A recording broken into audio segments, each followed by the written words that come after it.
private island in the Bahamas, perfect day at Coco Cay. Plunge down 13 water slides at Thrill Water Park, including the tallest slide in North America, Daredevil's Peak. Take flight on a helium balloon ride that soars 450 feet up. Then play it cool at the largest freshwater pool in the Caribbean, Oasis Lagoon. And kids can have even more fun by the gallon at the biggest Splashaway Bay aqua park yet. Or board the Shipwreck Splash Pad for swashbuckling thrills like slides, rope bridges, and 30 water cannons. So whether you're riding 1,600 feet of zip line, getting your game on at South Beach, or enjoying the ultimate beach day at Chill Island, you've got countless adventures to choose from, all in one day, all on one island, only on Royal Caribbean. Learn more at royalcaribbean.com/perfect day at Coco Cay. With Celebrity Cruises, you're going to need a bigger bucket list. We can take you to over 300 destinations across 7 continents and offer authentic experiences in each one. Feel like a local on anything but ordinary excursions, from the Great Barrier Reef in Australia to the glaciers of Alaska, from secluded beaches in the Caribbean to the Colosseum in Rome. Whichever destinations you've been dreaming about, we're here to take you there. And what really makes us different is our ships, which offer so much to explore along the way. You'll never ask, are we there yet?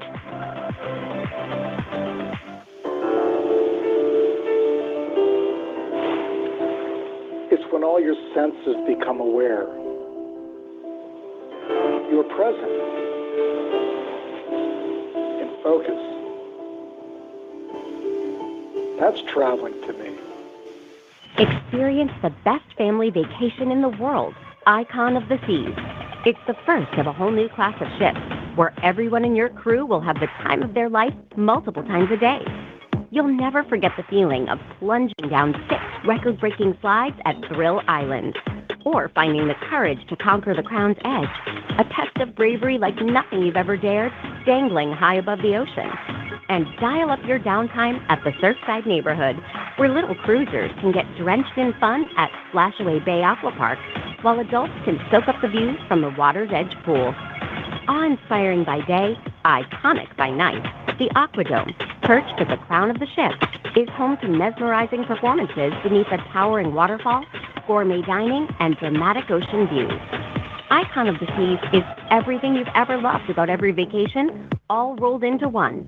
Experience it all with your family on board 7-night Caribbean adventures from Miami, Florida.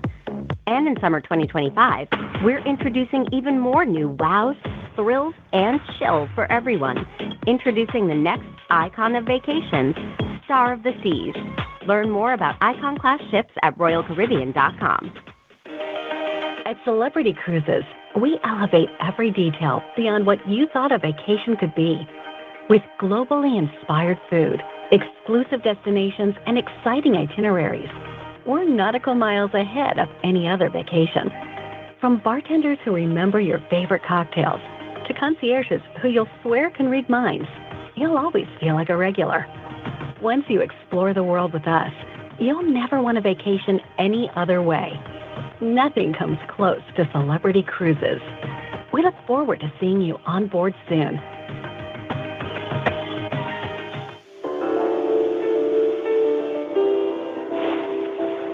It's when all your senses become aware. You're present in focus. That's traveling to me. It's an urgent need to go and observe this world that we all share.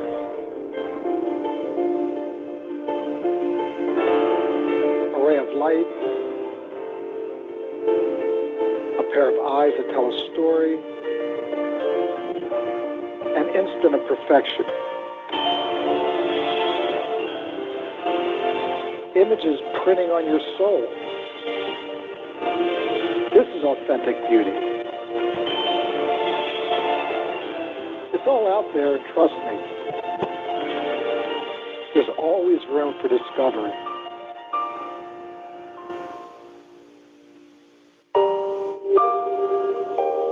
Discover more on silversea.com. Reset all your expectations for what you can do in one day at the award-winning private island in the Bahamas, Perfect Day at Coco Cay. Plunge down 13 water slides at Thrill Water Park, including the tallest slide in North America, Daredevil's Peak. Take flight on a helium balloon ride that soars 450 feet up. Then play it cool at the largest freshwater pool in the Caribbean, Oasis Lagoon. And kids can have even more fun by the gallon at the biggest Splashaway Bay aqua park yet. Or board the Shipwreck Splash Pad for swashbuckling thrills like slides, rope bridges, and 30 water cannons. So whether you're riding 1,600 feet of zip line, getting your game on at South Beach, or enjoying the ultimate beach day at Chill Island, you've got countless adventures to choose from, all in one day, all on one island, only on Royal Caribbean. Learn more at royalcaribbean.com/perfectday at Coco Cay. With Celebrity Cruises, you're going to need a bigger bucket list.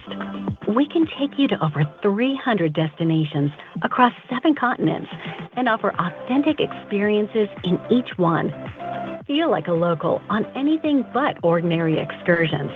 From the Great Barrier Reef in Australia to the glaciers of Alaska, from secluded beaches in the Caribbean to the Colosseum in Rome. Whichever destinations you've been dreaming about, we're here to take you there. And what really makes us different is our ships, which offer so much to explore along the way. You'll never ask, are we there yet?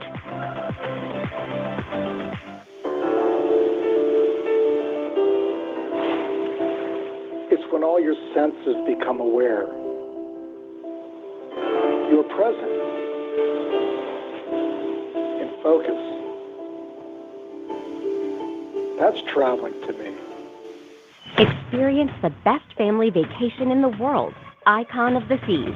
It's the first of a whole new class of ships where everyone in your crew will have the time of their life multiple times a day. You'll never forget the feeling of plunging down 6 record-breaking slides at Thrill Island, or finding the courage to conquer the Crown's Edge, a test of bravery like nothing you've ever dared, dangling high above the ocean. And dial up your downtime at the Surfside neighborhood, where little cruisers can get drenched in fun at Splashaway Bay Aqua Park, while adults can soak up the views from the water's edge pool. Awe-inspiring by day, iconic by night, the Aquadome, perched at the crown of the ship, is home to mesmerizing performances beneath a towering waterfall, gourmet dining, and dramatic ocean views. Icon of the Seas is everything you've ever loved about every vacation, all rolled into one. Experience it all with your family on board 7-night Caribbean adventures from Miami, Florida. And in summer 2025, we're introducing even more new wows, thrills, and chill for everyone. Introducing the next icon of vacations, Star of the Seas. Learn more about Icon-class ships at royalcaribbean.com. At Celebrity Cruises, we elevate every detail beyond what you thought a vacation could be. With globally inspired food, exclusive destinations, and exciting itineraries, we're nautical miles ahead of any other vacation. From bartenders who remember your favorite cocktails to concierges who you'll swear can read minds, you'll always feel like a regular. Once you explore the world with us, you'll never want a vacation any other way. Nothing comes close to Celebrity Cruises. We look forward to seeing you on board soon.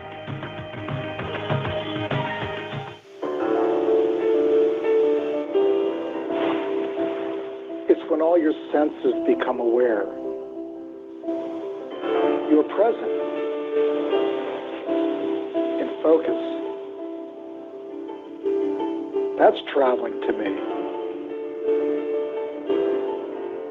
It's an urgent need to go and observe this world that we all share.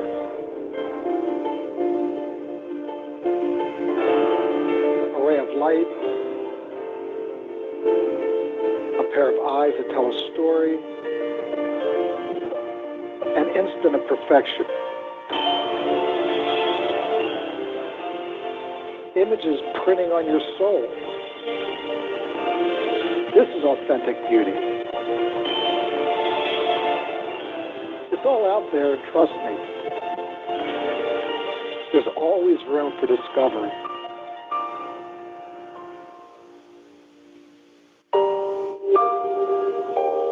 Discover more on silversea.com. Reset all your expectations for what you can do in one day at the award-winning private island in the Bahamas, Perfect Day at Coco Cay. Plunge down 13 water slides at Thrill Water Park, including the tallest slide in North America, Daredevil's Peak. Take flight on a helium balloon ride that soars 450 feet up. Then play it cool at the largest freshwater pool in the Caribbean, Oasis Lagoon. And kids can have even more fun by the gallon at the biggest Splashaway Bay aqua park yet. Or board the Shipwreck Splash Pad for swashbuckling thrills like slides, rope bridges, and 30 water cannons. So whether you're riding 1,600 feet of zip line, getting your game on at South Beach, or enjoying the ultimate beach day at Chill Island, you've got countless adventures to choose from, all in one day, all on one island, only on Royal Caribbean. Learn more at royalcaribbean.com/perfectday at Coco Cay. With Celebrity Cruises, you're going to need a bigger bucket list. We can take you to over 300 destinations across 7 continents and offer authentic experiences in each one. Feel like a local on anything but ordinary excursions. From the Great Barrier Reef in Australia to the glaciers of Alaska, from secluded beaches in the Caribbean to the Colosseum in Rome. Whichever destinations you've been dreaming about, we're here to take you there. And what really makes us different is our ships, which offer so much to explore along the way. You'll never ask, are we there yet?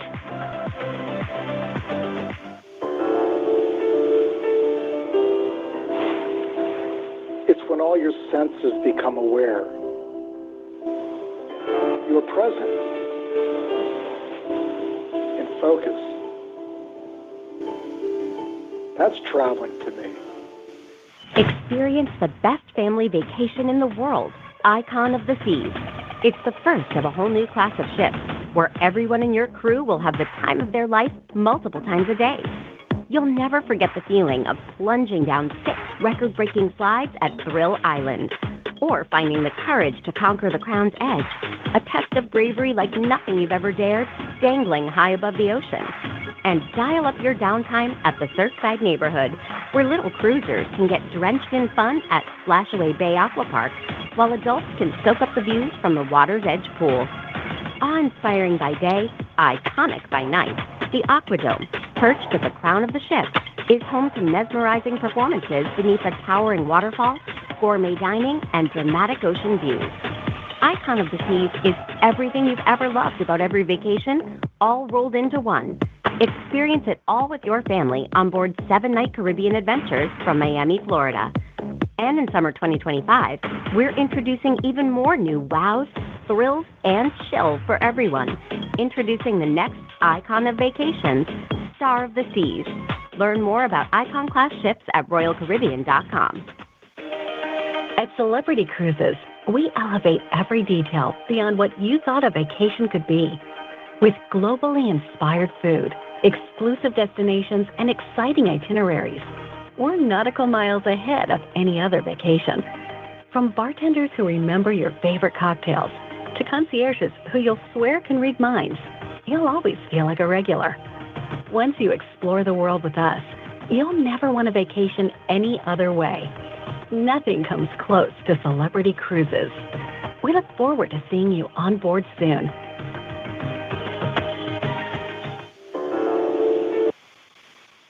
Good morning. My name is Regina, and I will be your conference operator today. At this time, I would like to welcome everyone to the Royal Caribbean Group Third Quarter 2025 Earnings Call. All participants are in a listen-only mode. After the speaker presentation, there will be a question-and-answer session. To ask a question during this session, you'll need to press star 1 on your telephone keypad. Given the number of participants on today's call, we are strictly limiting each person to 1 question only. I would now like to introduce Blake Vanier, Vice President of Investor Relations. Mr. Vanier, the floor is yours. Good morning, everyone, and thank you for joining us today for our third quarter 2025 earnings call. Joining me here in Miami are Jason Liberty, our President and Chief Executive Officer, Naftali Holtz, our Chief Financial Officer, and Michael Bailey, President and CEO of the Royal Caribbean brand. Before we get started, I would like to note that we will be making forward-looking statements during this call. These statements are based on management's current expectations and are subject to risks and uncertainties. A number of factors could cause actual results to differ materially from our current expectations. Please refer to our earnings release issued this morning, as well as our filings with the SEC for a description of these factors. We do not undertake to update any forward-looking statements as circumstances change. Also, we will be discussing certain non-GAAP financial measures which are adjusted as defined, and a reconciliation of all non-GAAP items can be found on our investor website and in our earnings release. Unless we state otherwise, all metrics are on a constant currency adjusted basis. Jason will begin the call by providing a strategic overview and update on the business, and Naftali will follow with a recap of our third quarter, the current booking environment, and our outlook for the remainder of 2025. We will then open the call for your questions. With that, I'm pleased to turn the call over to Jason. Thank you, Blake, and good morning, everyone. I am pleased to discuss our third quarter results, updated outlook, and the many exciting initiatives fueling our momentum at the Royal Caribbean Group. This has been another great quarter for us. We continue to see strong momentum across our business, powered by accelerated demand, growing loyalty, and all-time high guest satisfaction. Our commercial flywheel, combining innovative ships, distinctive destinations, and world-class brands, continues to drive sustained growth in guest trust and our ability to deliver the best vacation experiences responsibly. Before getting to the results for the third quarter, I want to highlight how we are continuing to build a stronger, further leading, and more resilient vacation company for the long term.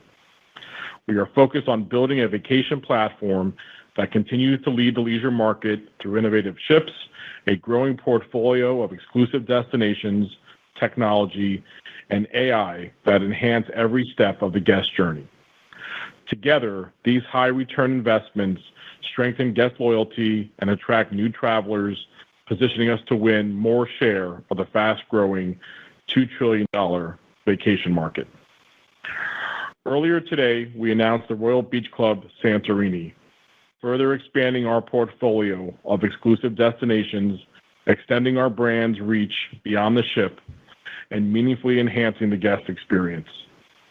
This reflects our vision to redefine how the world vacations, and together with the Royal Beach Club Paradise Island, Perfect Day Mexico, and others, we expect to increase our exclusive land-based destination portfolio from 2 to 8 by 2028. These initiatives reflect the thoughtful, sustained investment behind our commercial flywheel and reinforce the strength of our vacation platform. Cruising and leisure travel continue to outperform the broader travel industry, and we are exceptionally well positioned to capture that momentum. With a powerful pipeline of strategic initiatives, a strong balance sheet, and a disciplined approach to growth, we have both the resources and conviction to continue making game-changing investments that delight our customers, strengthen our competitive advantage, and drive long-term shareholder value. I want to thank the entire Royal Caribbean Group team for their passion, dedication, and commitment that enable us to deliver the best vacation experiences responsibly and to drive exceptional financial results. Turning to our results and outlook.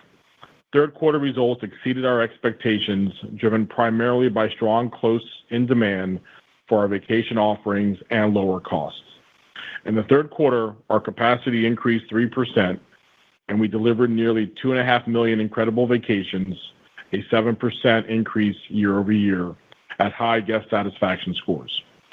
Net yields grew 2.4%, driven by strong demand across all key itineraries. We delivered adjusted earnings per share of $5.75 for the third quarter, which was 11% higher than last year. Naftali will elaborate more on Q3 results in a few minutes. Moving to our outlook for the remainder of the year, our capacity in the fourth quarter is up 10% year over year, and we expect to grow yields 2.2% to 2.7%, on top of a 7% yield increase in the same quarter last year.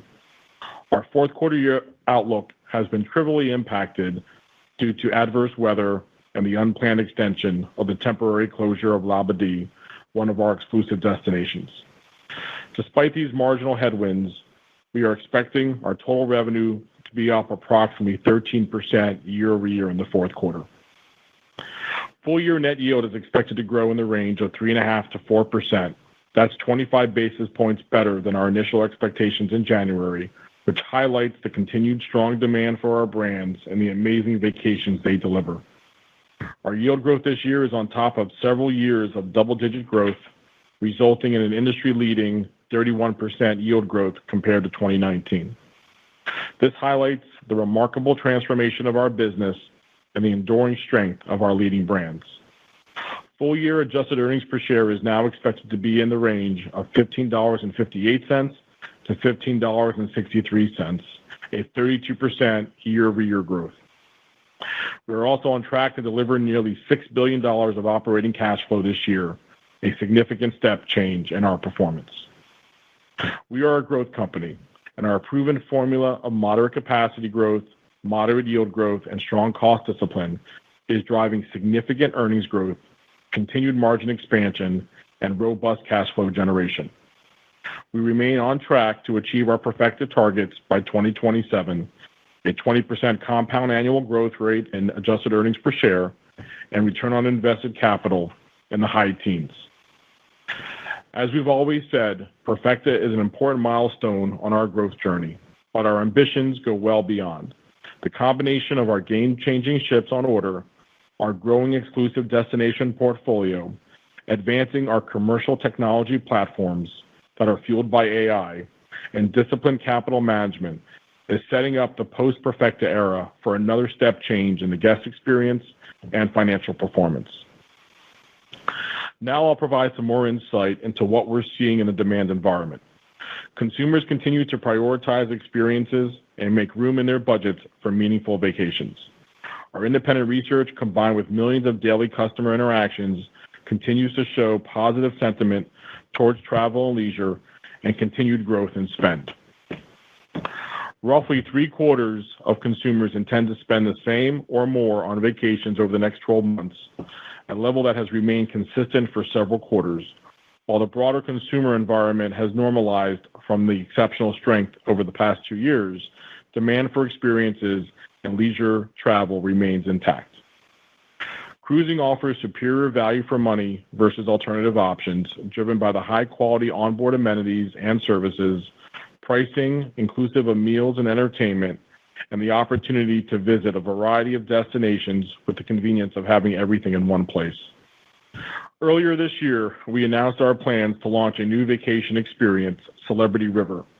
The introduction of Celebrity River has received an extraordinary response, with all initially available deployment selling out almost immediately.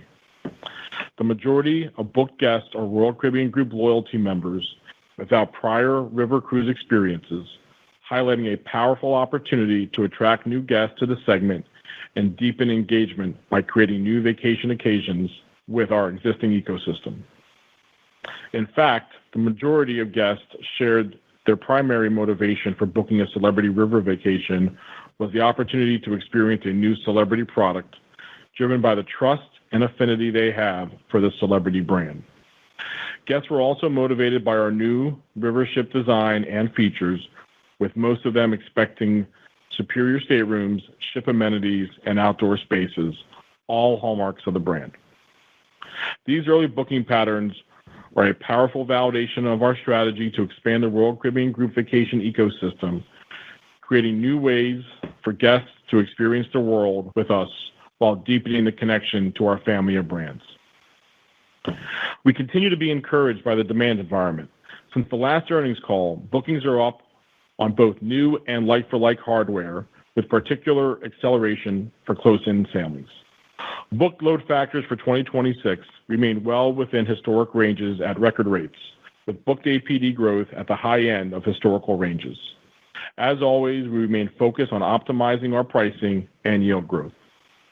Our spectacular new ships continue to generate strong quality demand.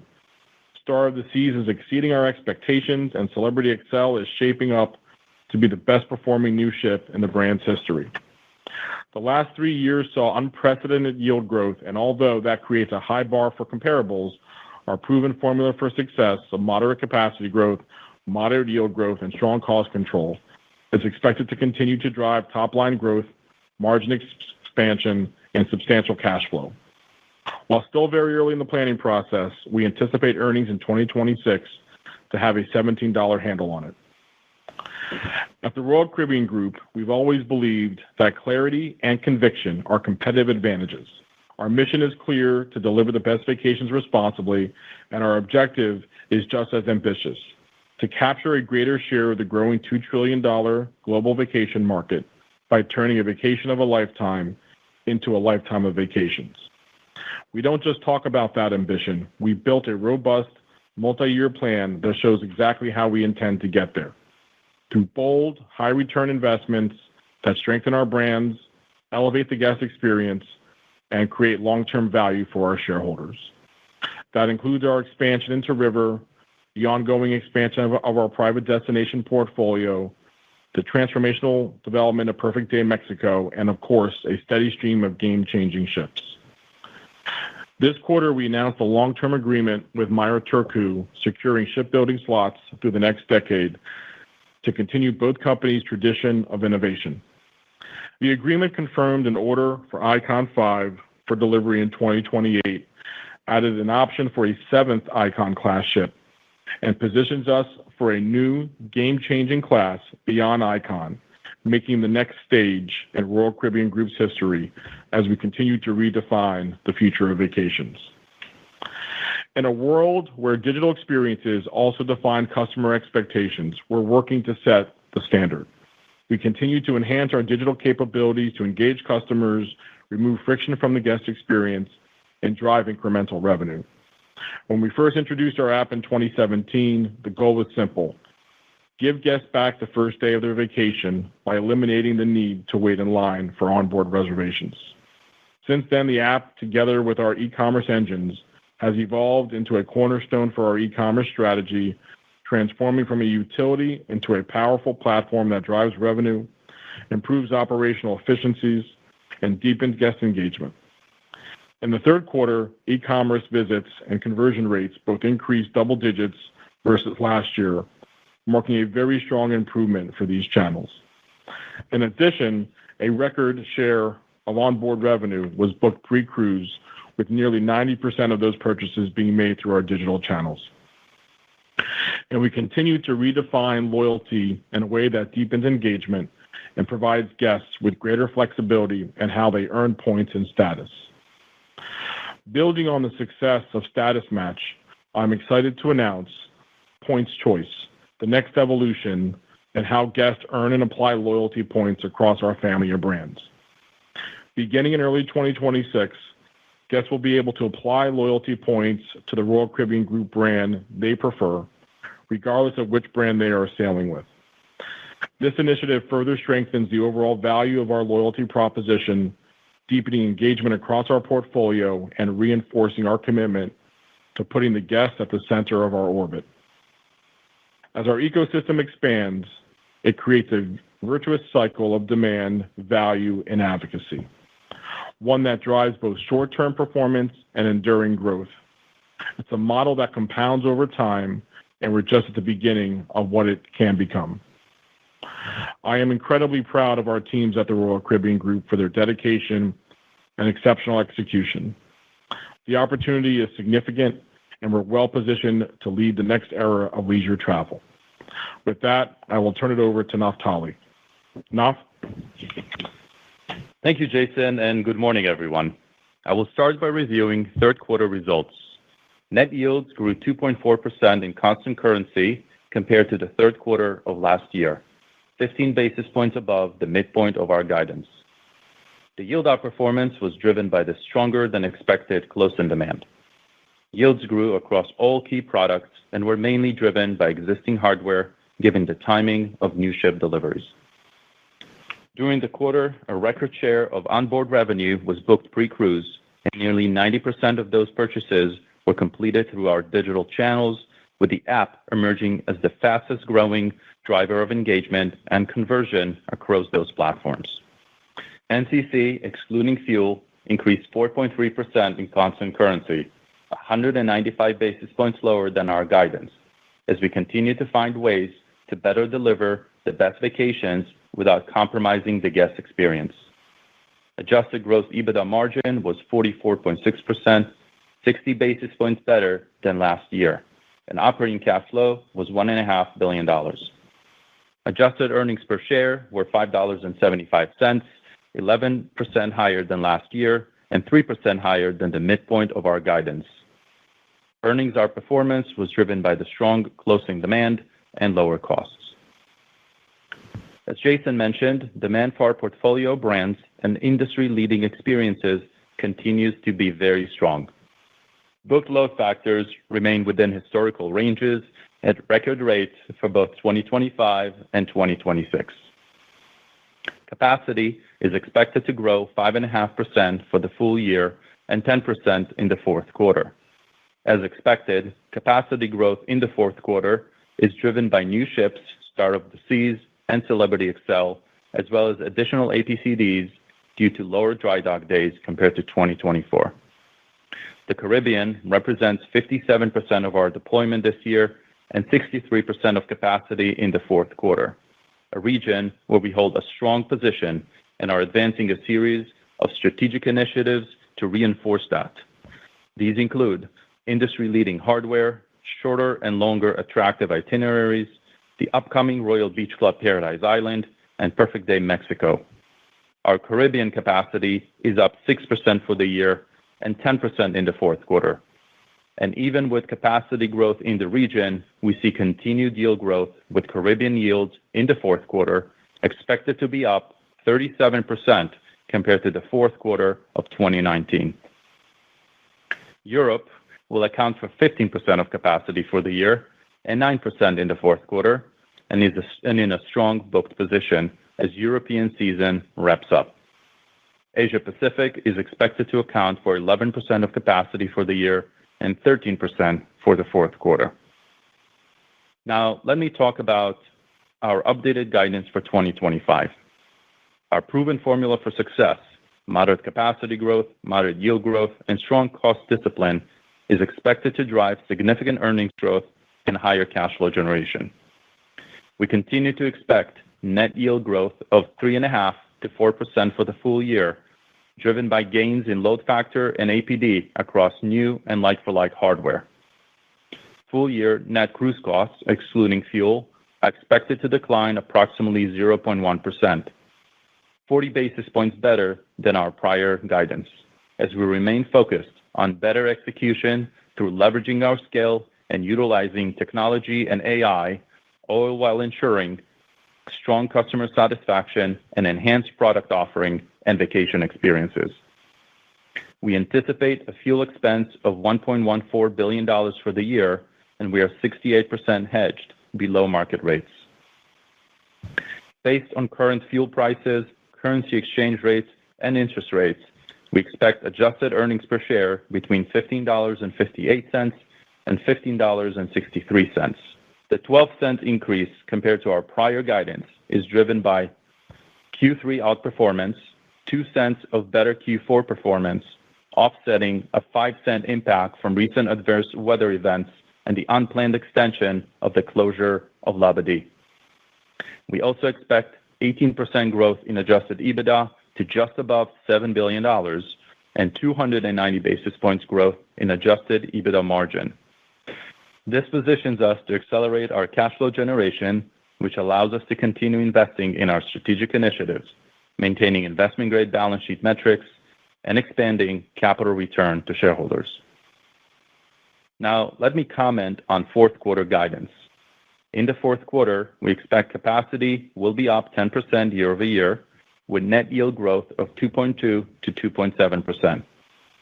As noted on the last earnings call, the timing of Celebrity Xcel's delivery and fewer dry dock days versus last year will unfavorably impact fourth quarter net yield growth by about 90 basis points.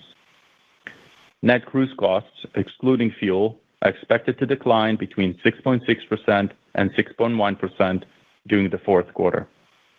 Taking all this into account, we expect adjusted earnings per share for the quarter to be $2.74 to $2.79.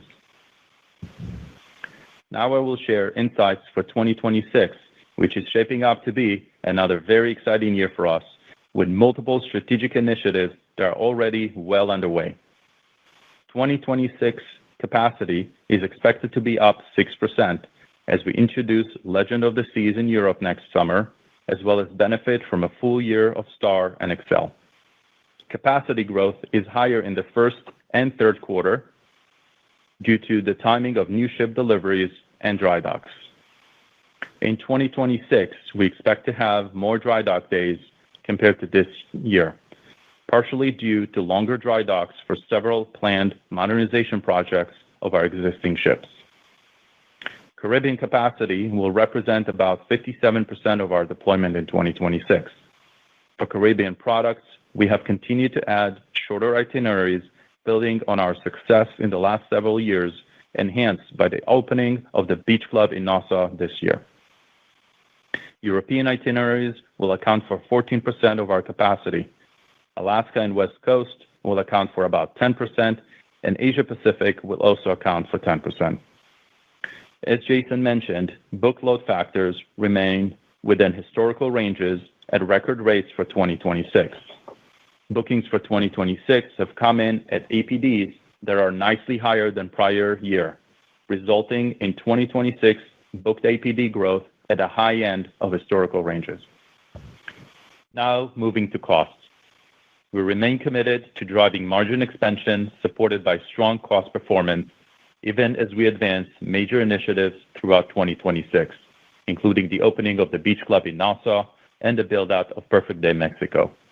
Even with these strategic initiatives that weigh on the NCCX metric, while being significantly accretive to margins, we expect anemic cost growth next year. We continue to focus on improving fuel efficiency and are also hedging our rate exposure. Next year, we expect EU ETS to increase from 70% this year to 100%, weighing on our energy efficiency gains. Moving below the line, keep in mind that announced dividends and already completed share repurchases were funded through a combination of strong operating cash flow and incremental borrowings while maintaining our commitment to keep leverage below 3x. Additionally, we expect the global minimum tax policy updates beginning January 1st, 2026, to impact us by an incremental couple hundred basis points. Taking all this into account, we expect adjusted EPS to have a $17 handle, and we will provide more details during our fourth quarter earnings call. Turning to our balance sheet.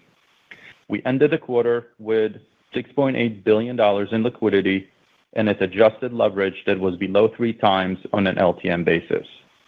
We're in a very strong financial position, which allows us to fund our growth ambitions while also returning capital to shareholders. During the third quarter, we issued $1.5 billion of investment-grade unsecured notes at 5 3/8 coupon. Proceeds were used to opportunistically finance the delivery of Celebrity Xcel at a lower cost than the existing committed ECA financing, as well as refinance other debt. This was an opportunistic issuance where we utilized our strong investment-grade balance sheet to access the capital markets to finance a new ship delivery. We intend to continue to evaluate these types of transactions compared to existing committed ECA arrangements to lower cost of capital and gain tenor. We have very limited maturities left for this year, all related to ship amortization payments that we plan to repay with cash flow. In connection with the debt offering, Fitch upgraded our credit rating to BBB, and S&P updated our outlook from stable to positive. We are very pleased with the recognition of the rating agencies of the strength of our balance sheet and our strong financial performance. In September, we received a cash dividend of $258 million from our joint venture, TUI Cruises, and we expect it to continue to pay a regular cash dividend given its strong financial performance and balance sheet.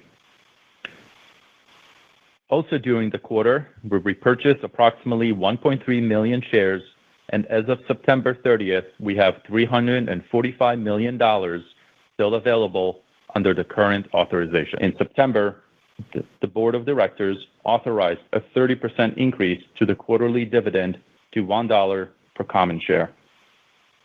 We remain focused on both growing the company through strategic investments as well as returning capital to shareholders.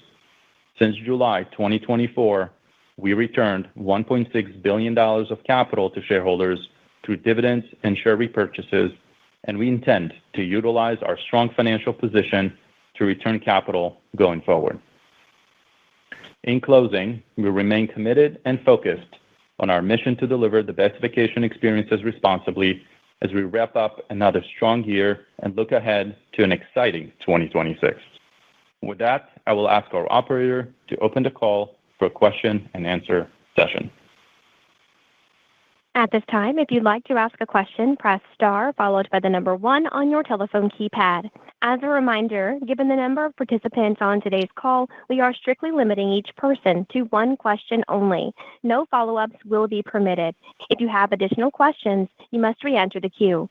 Our first question will come from the line of Steve Wieczynski with Stifel. Please go ahead. Yeah, hey guys, good morning. Morning, Steve. Good morning. So Jason, you mentioned that 26 EPS is going to start with the 17 handle, and it seems pretty clear that 26 bookings, demand, pricing all look pretty solid at this point. So look, I fully understand you guys aren't prepared to give detailed guidance for next year, but as we think about 26, I would assume your company tagline very much remains in place here, meaning, look, we know capacity growth, NOF set at 6%, moderate yield growth, I would assume is kind of in that low to mid-single digit range, and then the disciplined cost control probably means low single digit growth, or in your terms, anemic, even with some of your structural costs you'll be taking on next year. So from a high level perspective, is that kind of the right way to think about 26? Hi, Steve. Yeah, I think that is a good high level way of saying it. I think first to start off with, it is early in our planning process. And I even said it earlier today on CNBC. $17 handle does not mean 1701. If you take moderate yield growth, you take good cost control, or as Knopf used the term anemic, which I think is probably a better description of how we think about costs for next year, as we are significantly leveraging our scale and leveraging technology and so forth to get more and more efficient each and every day. That leads you to sizable earnings per share growth, ROIC growth, etc. I think where there's probably a little bit of noise is below the line, and probably in fuel. And so there are an increase in our fuel costs that have a compliance component to it, and then also as we're managing global minimum tax, there is a slight increase in the taxes that we're anticipating to play, and that's probably where there's a little bit of a disconnect. The other thing is, I just want to add is, we're also investing a lot in technology. We're investing a lot in these new destinations. We're going from 2 to 8, and so as we bring these things online, there's also depreciation and other things that could potentially come into play. Lastly, I would just add is, we're also leveraging to return capital to our shareholders. You saw that here with the raise in our dividend to $1. And I think you've also seen that as Knopf talked about in our buyback of shares. And so our balance sheet's in an incredibly strong position, and we are opportunistically buying back shares, and we're doing that and taking advantage of being able to lever ourselves up to maintain a strong investment grade position, but maintaining that leverage point that we've said to maintain that rating. So we feel really good about the book position. The rates that we're booking at provide us a lot of rate room and opportunity for next year, as we are optimizing our yield profile while we're growing the business at 6% on a capacity basis and bringing on new incredible destination experiences with the Royal Beach Club here in Nassau. So there's a lot of really great and exciting things. And I would say just last is that we continue to see a very strong consumer. Our guests are their thirst for our brands, for the ships, for the destinations and the incredible experiences that our incredible crew are delivering is at the very highest level, and we see that in our Net Promoter Score. So we're super excited about the strength and there was a little bit of noise here in the fourth quarter. There were 3 storms that just one even in Asia. There's a typhoon in Asia that impacted some of the land-based experience and some of the compensation we needed to give back. But that's not a reflection of the strength that we're seeing. Our next question will come from the line of Robin Farley with UBS. Please go ahead. Great, thanks. Also wanted to think a little bit about your 2026 comments. To clarify, when you talk about the anemic net cruise cost growth, is that sort of anemic before, because that would sound like sub 2%, and is that before we think about the impact of the new destinations you're opening? In other words, would that be in addition? Was the anemic referring to sort of like for like, and then there would be more than that? And then a similar clarification on the booking side of things for 2026. It sounds like your price on the books is up year over year, and maybe booked load is down year over year. And I assume that's intentional. Maybe you could just kind of give us some color around that. Thank you. Yeah. Hi, Robin. Let me talk about the cost expectations for next year. So, in the last couple of years, we're opening, and we have plans to open every year a private destination, right? So next year is going to be the Paradise Island Beach Club in Nassau. And we have a lot of other initiatives that we're doing. But at the end of the day, the way we manage our costs is we look at, we're subscribed to our formula. We have the moderate capacity growth, moderate yield growth, strong cost control. We grow capacity next year by 6%. So with all this, we take this into account, and my comments are totally on the total amount. And of course, we have those headwinds, but on the other hand, we have a lot of things that we're doing. We are finding better ways, as I noted in my remarks, to manage the business, deliver the experience in a more efficient way through technology, just efficiencies and AI. And so the way we manage it is all in a total. And so my comments are on the total cost growth for next year. Yeah. Yeah. So, and just to put a point on it, Robin, is that the anemic comment includes the structural costs. So it's not just like for like. It includes the Royal Beach Club in the Bahamas, as well as we leverage AI and we leverage the scale of our business. On the comment on your question on the booking side of things, I think there's a few things to keep into consideration. One, we've obviously leveraging our incredible ships and leveraging our private destinations while also considering what the consumer, different segments of consumers are looking for. We have more short product coming online next year, and those guests book closer in, and so that's a little bit of probably what I would say is the year-over-year comparable on the load factor standpoint is really is what influences that. We actually think we're in an optimal book position. We're at rates that are I think higher than we probably thought that they would be at, which I think is a really great thing. As we see really strong demand and people are dreaming more and more on their vacation experiences, and we're also seeing that translate to onboard spend. And so we're thoughtfully meeting our guests with the experiences, and they're willing to pay for that. Our next question will come from the line of Matthew Boss with J.P. Morgan. Please go ahead. Great, thanks. So Jason, maybe could you just elaborate on the progression of global demand that you saw over the course of the third quarter? Any change in momentum at all that you've seen in October? And maybe to your comment before, just drivers that you see supporting 26 bookings at the high end of historical ranges, and maybe just if you're seeing anything different from new customer acquisition. Sure. So I'll just start off maybe first on the new customer acquisition side. First, all the things that our brands are doing and what we're doing on an enterprise basis to really kind of build out further our commercial flywheel is really working.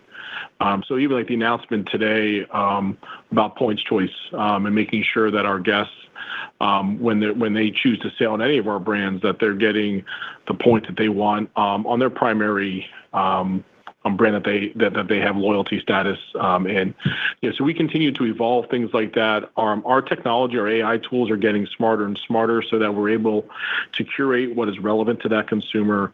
And that's drawing in more new to cruise, really seeing an elevated amount of increase first to brand.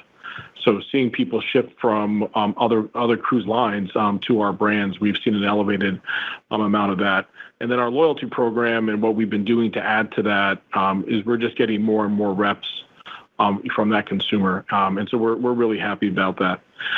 When you think about just what we see broadly, really each of the markets that we're doing business in or that we're sourcing our guests from is doing quite well. We saw a little bit of a pullback from the north here in Canada, in the early kind of mid part of the year, but we've now seen that normalize. Demand from Europe this summer was really strong, and their focus now on booking into 2026 is actually stronger. And the reason for that, when we talk to those guests and our travel partners, is that we didn't have a lot of inventory left in the summer of 2025 for the European consumers that typically book a little bit later. So they're getting a little bit ahead of that curve, and that's really encouraging. And then but we continue to see the U.S. consumer really across all segments, whether that's our family segment to our ultra luxury segment, want to sail with us, and so those demand patterns have been quite strong. What I will say is that as these tools develop, our forecasting is getting better, and so our ability to predict what's going to happen in a quarter and in close in is getting better as this kind of marriage between AI and our historical forecasting capabilities is getting closer and closer in terms of its predictability. And so I would not in any way take that because we hit the high end of our range in Q3. That's we don't guide with the hope of coming out with some incredible beat. We guide because that's our best thinking at a point in time. It's a 50-50 forecast, and that's how we try to manage the business. We've just, I think, all collectively been in an environment where what we would see in the forward-looking picture was greater than what we saw in the previous picture, and we're still seeing that, but now we're able to predict it better. Our next question will come from the line of Lizzie Dove with Goldman Sachs. Please go ahead. Hi there. Thanks for taking the question. I just wanted to ask about the Caribbean. There's been a lot of talk about whether there's oversupply in the region as people move, more capacity there. You gave that great stat about 4Q, and it doesn't sound like you're seeing it, but curious just what you're seeing there, whether there is oversupply and how you think about, the setup for 2026 specifically. Yeah, well, I mean, I think it's well known. It's been known for some time that there's an increase in supply in the Caribbean. Of course, the Caribbean has been working incredibly well for us, and so I'm not surprised that there's been a supply increase there. But it's a very manageable increase in supply. So we've seen it. It's been a little bit more promotional in the Caribbean activities, but for us, I think because of our differentiated assets with our ships and our destinations, and our ability to kind of keep our guests inside of our ecosystem, and we're seeing a draw from other ecosystems coming into our ecosystem, that we're able to not only manage that demand, but we're able to see our guests, pay up to experience our delivery. Our next question will come from the line of Brandt Montour with Barclays. Please go ahead.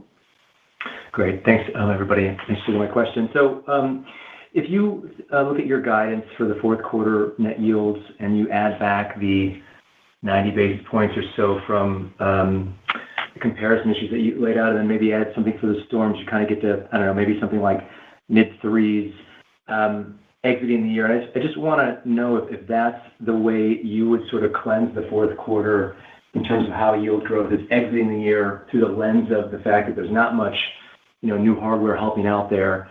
And so maybe this is what we could look at as a like-for-like exiting the year. But let me know if there's other puts or takes as we think about building our models for 26. Yeah, I mean, obviously, we're not providing guiding for 26, but we are going to subscribe to the formula as we just talked about. But in terms of how you exit the fourth quarter, your math is directionally correct. So we did quantify the less dry docks as well as the new hardware. And so when you take kind of a more normalized new hardware and like for like, you're definitely in the zip code. Our next question comes from the line of James Hardiman with Citi. Please go ahead. Hey, good morning. So maybe to that last point, as we sort of roll things forward into 2026, I think investors are very keen as we think about puts and takes that there's a lot of puts, right? You've got, whereas in 2025 you had sort of negative ship timing, that was a headwind that now becomes a tailwind. Obviously, weather, it's not a big number, but in theory, that becomes a tailwind as we think about 2026. I guess where I struggle a little bit is to get to anything less than $18. If I don't assume that yields are, I don't know, less than they were this year as we think about growth. So maybe help us, are there any takes as we think about the puts and takes? Specifically, are some of these tailwinds maybe offset by a weaker consumer environment broadly? It doesn't really sound like it, but just trying to sort of put some of these items. Thanks. Yeah. So thanks, James, for the question. I think first to start off is that the consumer or our guests is strong. They have great jobs, they have great balance sheets, bank accounts, and they have a strong desire to vacation and build experiences and memories with their friends and family. But there's we're also not immune to what's generally happening in the environment, and so it's what the consumer is their willingness to pay up, and they are willing to pay up. They may not be willing to pay like last year, double digits up, or the year before, I think it was 13 or 14% up, but they're willing to pay more. And so I think in your math of yield growth is, we expect moderate yield growth for next year. I would describe like this year was a moderate yield growth type of year, which we had foreshadowed for a very long period of time. I would say second, as we said, is we expect our costs to grow on a per APCD basis at an anemic level. So we want to have a healthy margin between our yields and our costs, and that's going to drive more margin to our business, more returns, more cash flow to our shareholders, and gives us the confidence to continue to invest in our business. I think where when you're probably trying to reconcile your numbers, and you can certainly, Blake and team can help you do more of it. I think it's more of it is below the line, where I think that there's an opportunity to provide some clarity here. And again, I just want to stress, I did not say our earnings for next year are going to be $17. I said that they're going to have a 17 handle on there, just to clarify. Again, so I think we feel very good about the business for next year, and it's whether we look at our book position or what we're hearing from our guests. We're going to continue to generate very strong demand and deliver these incredible vacation experiences. Our next question will come from the line of Ben Chaiken with Mizuho. Please go ahead. Hey, good morning. I have a question on River. You mentioned, Jason, you sold out of your 27 itineraries in a few hours. I think you have 10 ships in the first order. How are you thinking about allocating capital to this opportunity in the context of what appears to be accretive ROIs? Like, are there balance sheet limitations? Are there ship construction limitations, or is it just getting comfortable with the opportunity? Thanks. Sure. Well, thanks for the question, Ben. First, it didn't sell out in a few hours. It sold out in a few minutes. So to our head of our celebrity brand, I told you so. Well, the good news is we're going to have more. That's right. Available. That's right. Yeah. So our initial order was 10. We have options for much more than all of that. First and foremost, what you want to do is you want to make sure that you get the product right. And so our launch of it, and you had the opportunity to see what the ship is going to look like, the amenities that it's going to offer. It will deliver on the true DNA of the Royal Caribbean Group, right? It will be a step change, and it will change the expectations of what our guests are looking for. As I also said when we announced this is not a hobby. We do expect to be a substantial vacation player in the river business, and so we will continue to grow that. I mean, our limitations, I think, more is just squaring up that we got the experience what we want it to be, and then this is an area where we have an opportunity to accelerate into here, and we have full confidence in doing that. Our next question will come from the line of Connor Cunningham with Melius Research. Please go ahead. Hi, everyone. Thank you. Maybe just going back to the comment of moving to shorter duration itineraries and as a result, banking on close-in yields. I think that a lot of the questions have just been obviously around the yield performance into next year, but it seems like that mixed dynamic is really what's kind of changing your approach to the 2026 view. So I guess maybe my question is if close-in demand were to stay here, would that suggest that like the ultimate that you would see significant upside to your underlying earnings upside in 2026? Is that a fair assumption? Thank you. Yeah. So one, I wouldn't say that we are banking on close-in demand. I would probably describe it as each product that we offer to our guests, and their different segments and different brands and different destinations, has a different booking pattern to it. That's very natural. And like a weekend getaway is not typically what's on somebody's mind, 18 months in advance. And so as we have more of those opportunities that we're able to deliver because of the assets that we have, that is what's driving a change in that behavior. But the behavior in our other products actually looks very similar to what we have typically seen for a 7-night Caribbean or a 7-night in Europe, et cetera. And so those patterns are there. They're strong and they're accelerating. And so I think that's what you want to see, is that for each of the product in those different tracks that things are moving at a rate that's going to optimize your total revenue performance.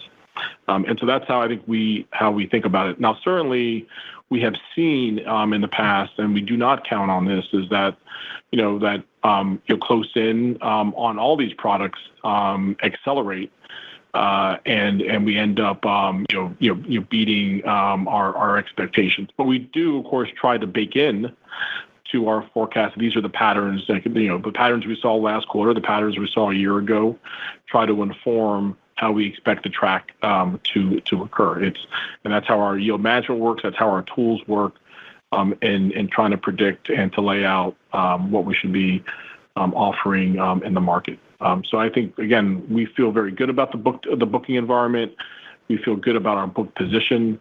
I would read into our commentary is we are optimizing our revenue. As when we look back in time, we see more often than not that we've left some money on the table, and that's it's our job to maximize revenue. Our next question will come from the line of Sharon Zackfia with William Blair. Please go ahead. Hi, good morning. I wanted to talk through kind of the composition of your revenue as you ramp up more of the owned destinations. So I know with CocoCay, you also saw a ticket lift in addition to the onboard spend that you get on the island. Is that a similar dynamic with the Royal Beach Clubs, or as the Royal Beach Clubs come on, did we start to see the composition of yield shift a little bit more to onboard spend and have that lead versus ticket? Hey, Sharon, it's Michael. Yeah, it's a good question. I mean, Perfect Day really was a huge driver of ticket lift as well as onboard spend. I think with the beach clubs, it's a slightly different product, so it does kind of slip more into the short excursion onboard revenue frame. And so it's also a driver for itinerary as well, because we're beginning to see that itineraries that include the beach club as well as Perfect Day seem to be driving even more demand than historically, which has been really strong. So I think we'll see that kind of combination of beach clubs really push through in onboard revenue and short excursions, and then the Perfect Day is typically a key driver of ticket. Yeah, and Sharon, I think just to add on to Michael's point, it's gonna modulate a little bit, right? Because the Perfect Day model tends to bring a lot of premium on the ticket side. And so it still has, there's opportunity for us to grow more in CocoCay, but as Perfect Day Mexico comes online, that's probably a little bit more of a balance between ticket and on board. While when the beach clubs come online, it's more on the onboard side. So it will modulate a little bit here, but it's all the answer to all of it is it's great revenue, it's a great guest experience, great margins, great returns. And so it's a true kind of win-win opportunity for everybody. Our next question will come from the line of Vince Ciepiel with Cleveland Research. Please go ahead. Thanks so much. Just want to clarify kind of the yield picture here in 25. The first half was up, I think, closer to 5%. Second half looks on track for 2.5%, or maybe something a little bit north of that. There's clearly some moving pieces. How much of that decel is related to just tougher compares versus maybe less new hardware tailwind? Is new hardware still a tailwind for the second half on a year-over-year basis, or is it kind of transitioned to a little bit of a headwind? And then the last piece, obviously, is you've called out, I think, some port fees, as well as dry dock, as well as Haiti, et cetera. So there's a number of isolated headwinds, but just help us kind of bridge that step down first half versus second half, if you could. Yeah, and thanks, Vince. So every quarter as something, right? Because the ship delivery timing does impact those. Right? These are large ships, and this year we had 2 deliveries. I think the best way to look at it is you kind of look at it on a yearly basis. And that's if you kind of look at it across the board, it's probably if you normalize all these quarter-over-quarter things, some of it was a 24 easy comp or a harder comp, and some of it is just some of these events and timing of ship deliveries and how we ramp up.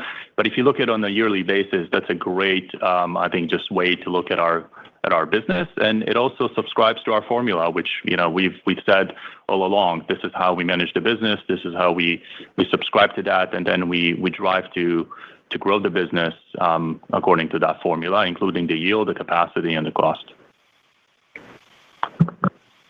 Our next question will come from the line of Andrew Didora with Bank of America. Please go ahead. Hey, good morning, everyone. Actually, Naf, just wanted to touch on the bond deal quickly to finance the Liberty XL. Obviously not a usual way to finance a ship, but certainly makes sense given the rate differential. I guess my question is, are you pretty much indifferent in how you finance the ships right now, as long as there is that rate benefit? And out of curiosity, are there any additional benefits of tapping the unsecured market as opposed to the ECA financing? Thanks. Yeah, great question. Thank you. And so, yeah, so, for now we're in a place where we have a very strong investment grade balance sheet. We're benefiting from rates that are basically commensurate with our financial performance and our ratings. And so when we evaluate that, we look at it and we say, what does that make sense to finance with?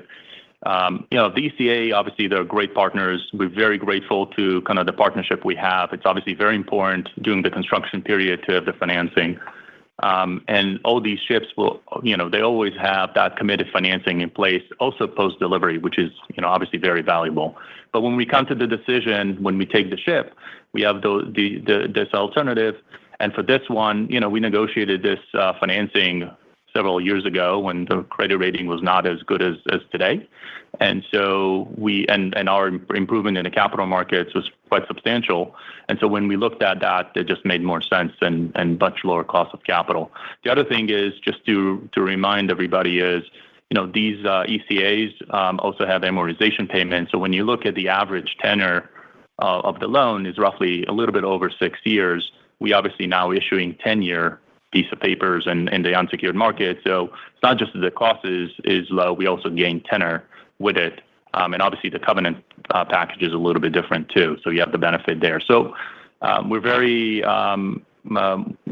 happy with kind of how this went. We're going to continue to evaluate all the alternatives. It's very important to understand that all our ship deliveries and orders will have committed financing going forward, and then we'll have that option to evaluate what's the best alternative for us when we take delivery. And that will conclude our question and answer session. I will turn the call back over to Naftali for closing comments. Thank you. We thank you all for your participation and interest in the company. Blake will be available for any follow-ups. We wish you all a very good day. Ladies and gentlemen, this concludes today's conference call. Thank you for joining. You may now disconnect.